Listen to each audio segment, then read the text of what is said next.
what it is news. Your friendly Mobil gas and Mobil oil dealer brings you latest news and a suggestion to help make your car last longer. The Mobil Gas News Service is on the air. Big 9-inch guns have been pounding the Japanese tom-tom beat of hate on Corregidor tonight, and the Army communique leaves little doubt that the enemy is making a final effort to subdue that gallant fortress of democracy. These guns are mounted on the heights of Bataan, overlooking the Rocky Isle, and the Army admits that in a dawn-to-dusk bombardment, some casualties and damage resulted. Tokyo reports in a propaganda radiogram dated Tuesday, which it now is in Tokyo, that Jap troops have completed mopping up the defenders of the island of Sumatra. 5 flights of Japanese bombers, according to Chongqing, have raided aerodromes in China's Kiangsai province, evidently hunting for the American planes that bombed Tokyo on Saturday. However, the news from the Orient is not all negative. Chinese armies have plodded doggedly over the scorched earth of the devastated oil fields in Burma to an important victory. Chongqing says they have retaken the key town of Yinanyaon and freed several thousand British troops trapped there. Another Chinese column is counterattacking the Japs fiercely on the Setang front. On Burma sectors, a slow retreat by the United Nations is being maintained. From Australia comes reassuring news. General MacArthur and Australian Prime Minister Curtin have agreed Allied striking power must be concentrated for offensive action. This is interpreted as meaning just one thing, an Allied drive to take the initiative from Japan. Tokyo, by the way, seems jittery and confused over the first direct blow struck by Allied air power at her homeland.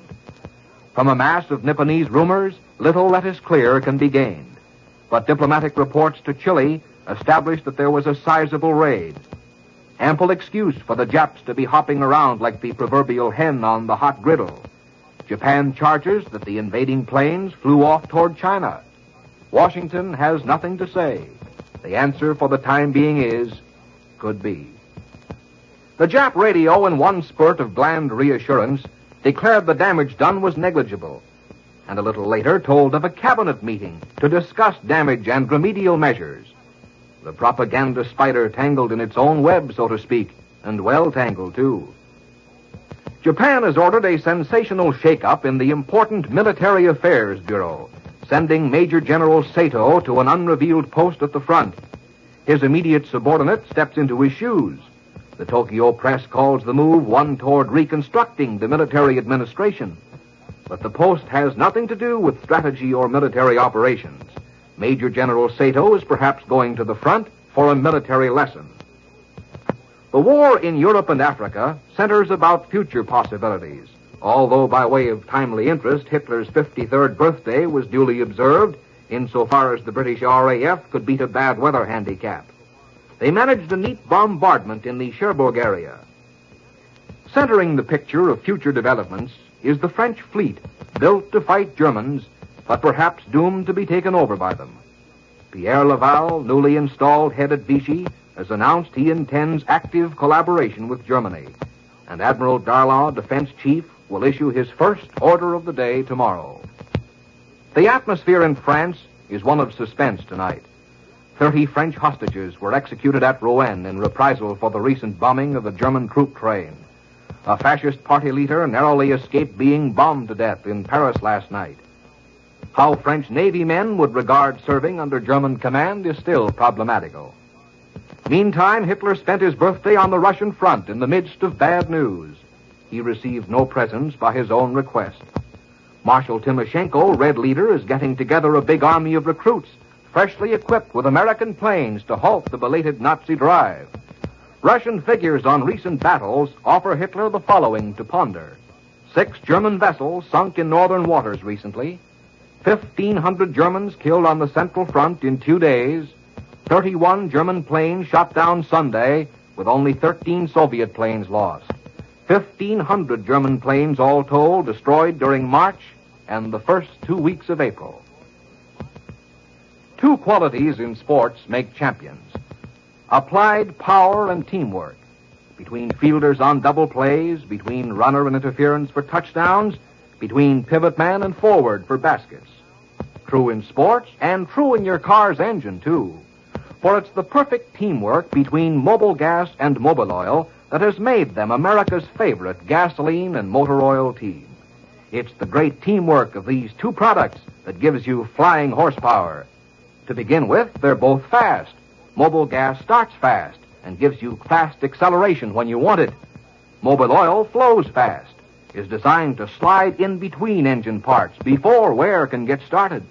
And both of them have plenty of staying power, too. Mobil gas is packed with power for long, thrifty mileage. Mobil oil stands up under terrific punishment and keeps on lubricating, fighting friction and wear. That's why, for flying horsepower, it's best to get both Mobil gas and Mobil oil at your next sign of the Flying Red Horse. News from the nation's capital.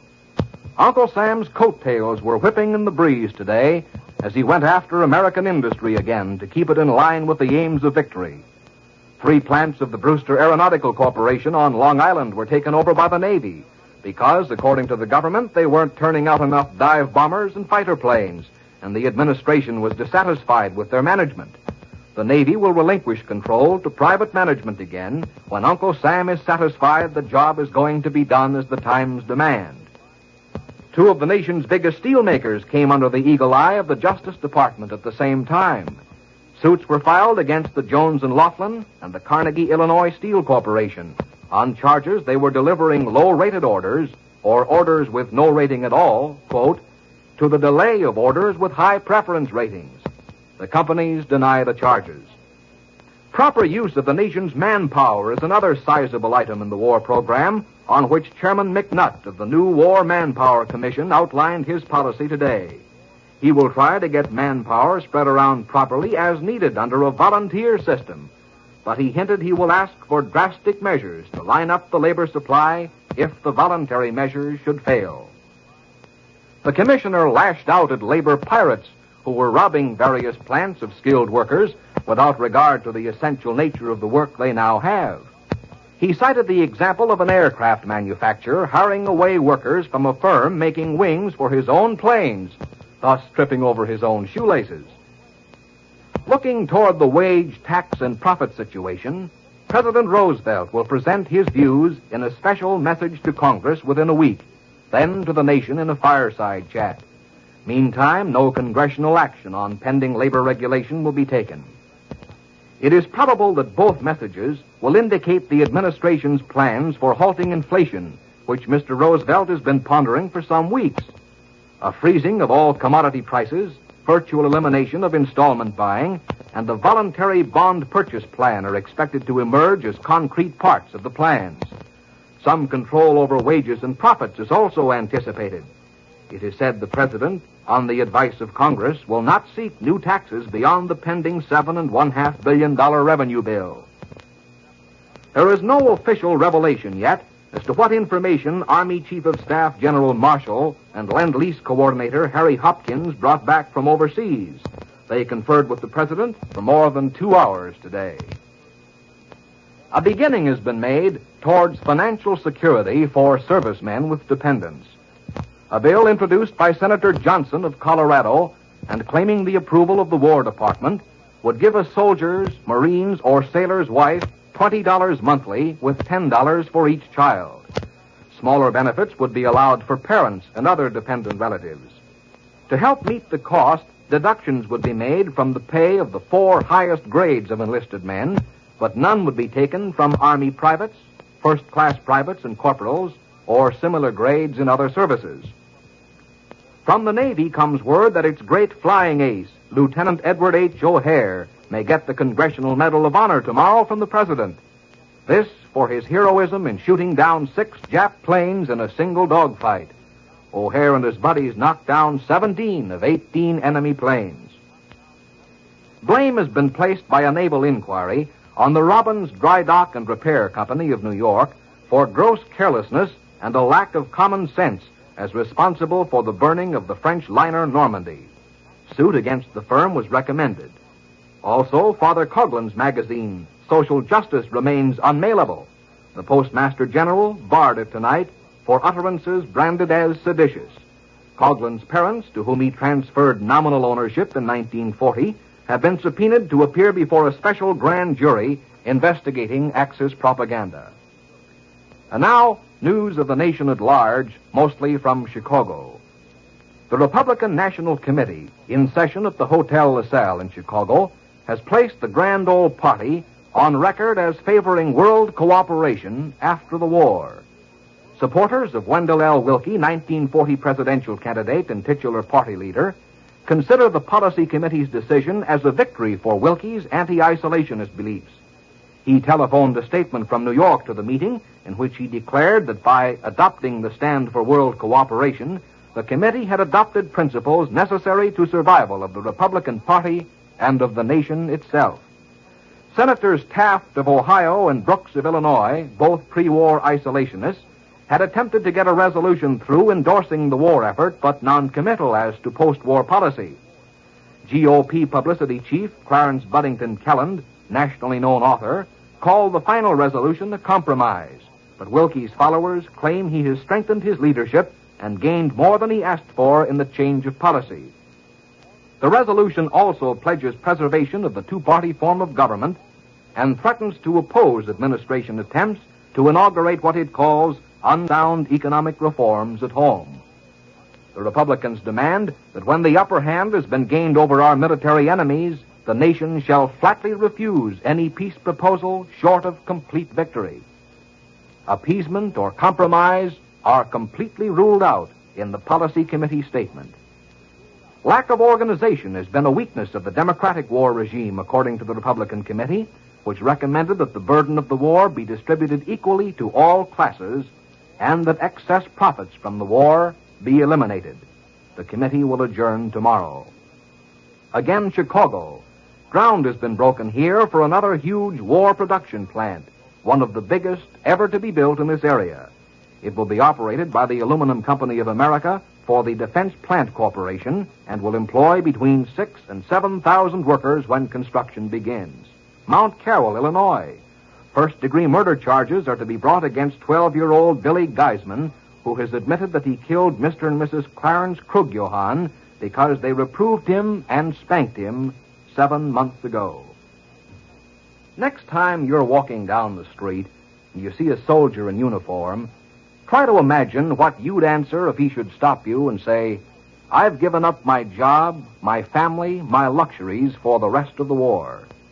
Are you doing everything you can to help me? Are you giving up luxuries to buy United States war bonds and stamps that'll give me what I need to fight?" Remember, that soldier knows that even fighting is not enough.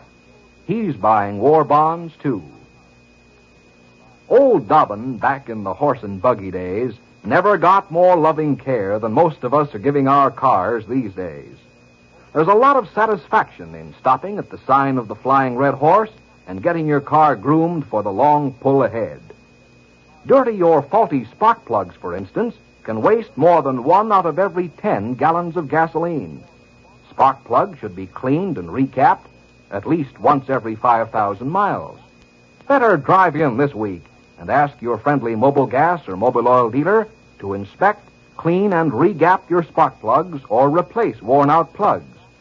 Properly adjusted spark plugs will make your car operate more smoothly, restore lagging power, and they'll actually help you save gasoline. Well, saving gasoline means saving money. So drive in today or tomorrow at the sign of the Flying Red Horse.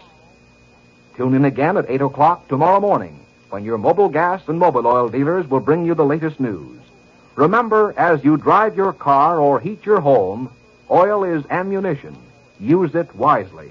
And for America's favorite team, Mobil Gas and Mobil Oil for your car, Mobil Heat for your home, stop at your Mobil Gas and Mobil Oil dealer's sign of the Flying Red Horse, your sign of friendly service.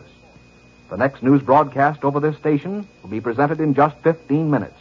This is the WBBM Air Theater, Wrigley Building, Chicago.